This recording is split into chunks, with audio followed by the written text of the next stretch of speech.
Bom dia, buscas! Tudo bem com vocês? Hoje, 5/5/2026, eu, Ana Paula Magalhães, estou com meu hiperfoco na geopolítica mundial e os acontecimentos do mundo. E vim aqui falar a respeito de um professor que está assim ganhando o mundo, né? Que é o professor Jiang, né? Jiang Joaquim, ok? É esse carinha aqui, que inclusive o último vídeo que eu assisti dele aqui é esse, sobre Zaratustra, e que eu sou fã, né, do livro de Nietzsche, Assim Falava Zaratustra. Então, fiquei encantada com essa aula, indico muito a vocês, né? E eu vou falar porque o professor Jiang tomou essa proporção, né, como ele está sendo visto até como um profeta, né? Como uma pessoa que tenha a visão, né, além do alcance. Quais foram os métodos, né, que ele mesmo fala que ele usou para adquirir, né, tamanha assertividade sobre os eventos que em 2024 ninguém poderia imaginar, né? 2023, e ele já falava da eleição do Trump, ele já falava numa guerra contra o Irã, ele já falava que os Estados Unidos colocariam tropas terrestres, né, no Irã. Ele já falava que os Estados Unidos perderiam essa guerra, né? E que isso seria de alguma forma algo proposital, tá? Olha só que genial. Então isso assim deixou os cientistas, né, da geopolítica boquiabertos, né? Porque quem é o professor Jiang? O professor Jiang é um imigrante chinês, né? Ele vem de uma família muito pobre, ele migra com sua família da China para o Canadá. O pai passa a vida inteira lavando pratos, né? E ele, por sua inteligência e por sua resiliência, por sua dedicação, ele entra na faculdade de Yale, né? E ele faz letras. E em certo momento ele fala que aquilo ali, ele percebe, né, o quão a educação, né, e aqui eu trago o quão a educação e quão a medicina hoje servem a um comércio, né. Ele traz isso na trajetória dele, esse momento assim de o chão caiu, né. Aluno de Yale, provavelmente o próximo passo seria fazer direito, seria entrar nas grandes organizações, e ele fala, nossa, tudo isso aqui é um comércio, isso aqui não acrescenta para o mundo, isso aqui é mais uma formação de pensadores inúteis, né? Pensando em manter seus salários altos, corporativos, isso não faz sentido para mim. Então ele retorna para a China e ele passa, durante a pandemia, a dar aula de inglês para alunos chineses interessados em aprender o inglês. Só que ele muito espertamente, né, inteligentemente, ele pega que livros para ler? Ele pega a Ilíada, né? Ele pega Homero, ele pega que mais? A Bíblia, ele pega livros clássicos, que agora eu não tô lembrando todos, mas assim, o que eu lembro dos que ele fala, né? Ele pega esses como os principais e ele passa a estudar com seus alunos sobre, né, a história do mundo. E aí, gente, ele é até, em certo momento, diretor de escola fundamental, né? Ele chega a dar aula para alunos do ensino fundamental e médio. Olha só, um gênio, né? E na pandemia ele dá 10 passos atrás para entender o que ele realmente queria da vida. E aí, quando ele começa a estudar a história, né, a mitologia, ele pega muitos livros, gente, muitos livros mesmo, assim, ele pega livros gnósticos, ele pega apócrifos, ele pega antropólogos, né, e os livros clássicos ocidentais, né? E com isso, olha só o que eu vou falar. Vocês lembram de John Nash? Quem foi John Nash? Vocês assistiram A Mente Brilhante? John Nash é muito citado por Hélio Couto. Por quê? Porque John Nash, né, cria a teoria dos jogos, que é uma teoria matemática que se propõe a quê?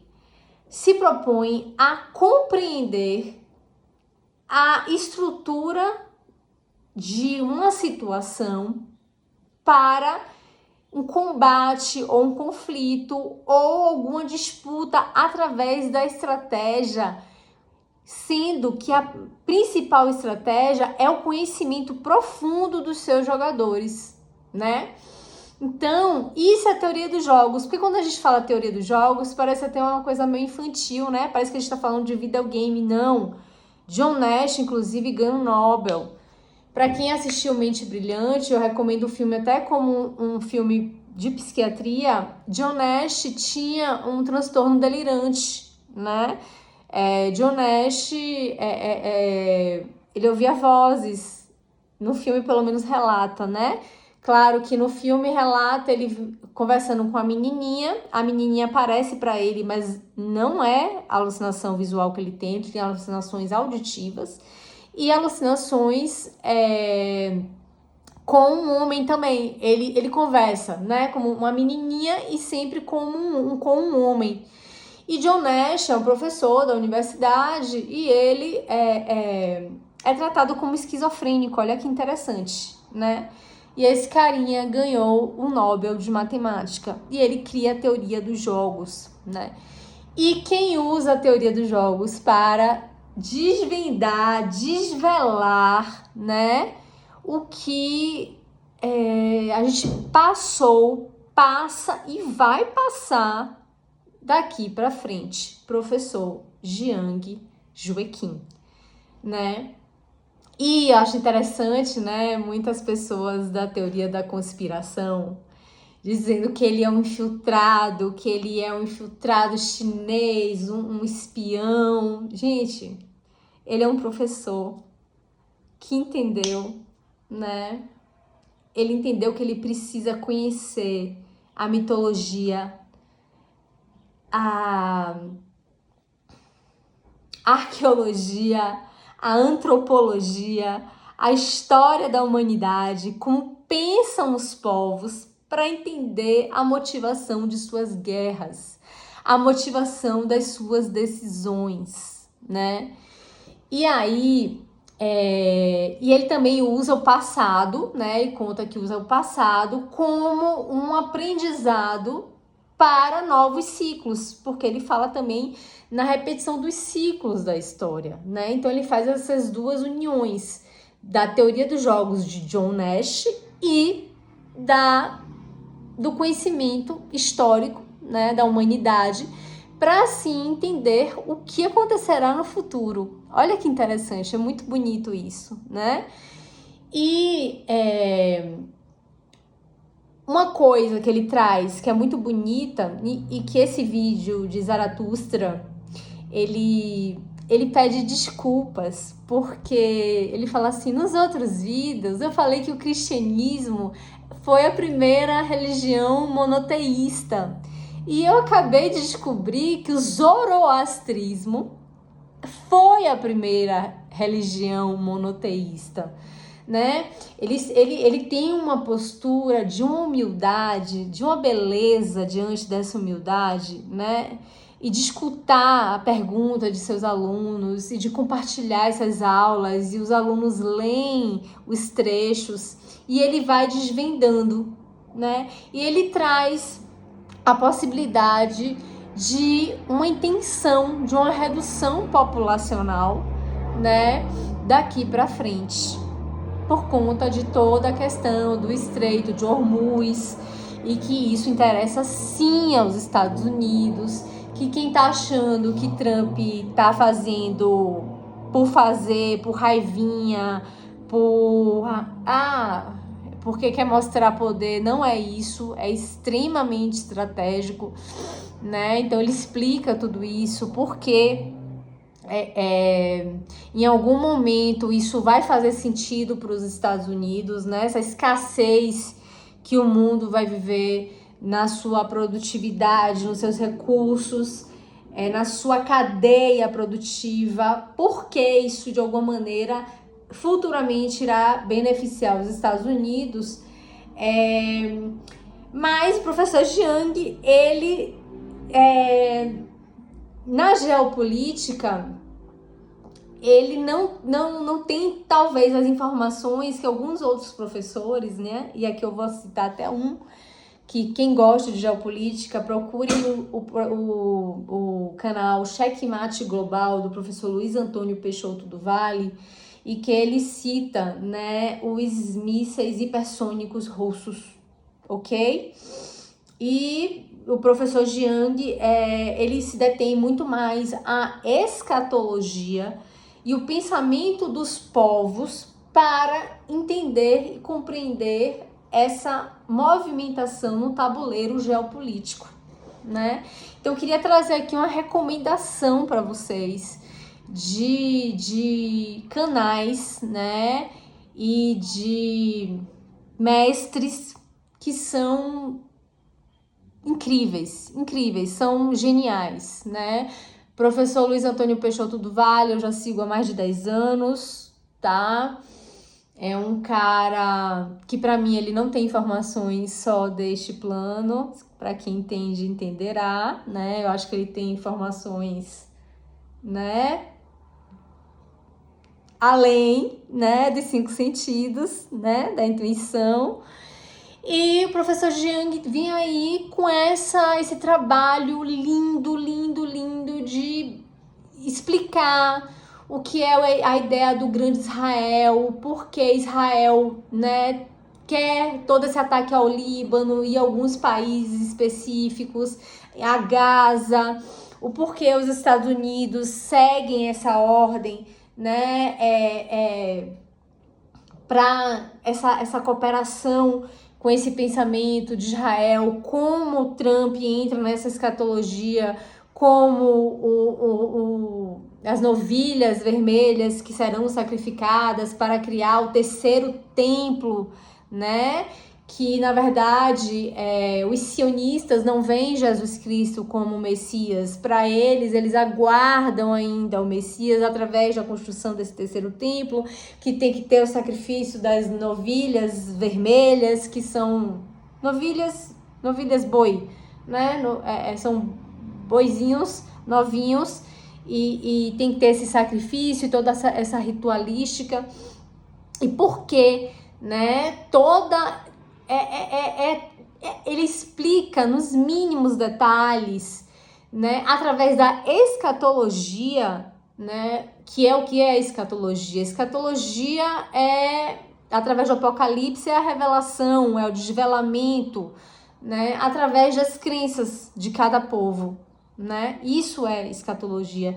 Então ele vai explicar, né, na escatologia, o que acontece, porque o império, mesmo sabendo que vai perder, ele ataca, porque ele é arrogante, porque ele acredita que ele é o Messias, ele tem participação nessa trajetória messiânica de conquista da grande Israel, do povo prometido e daquela coisa toda, né? E, por outro lado, o Irã, como um império persa antigo, que é o berço do zoroastrismo, né?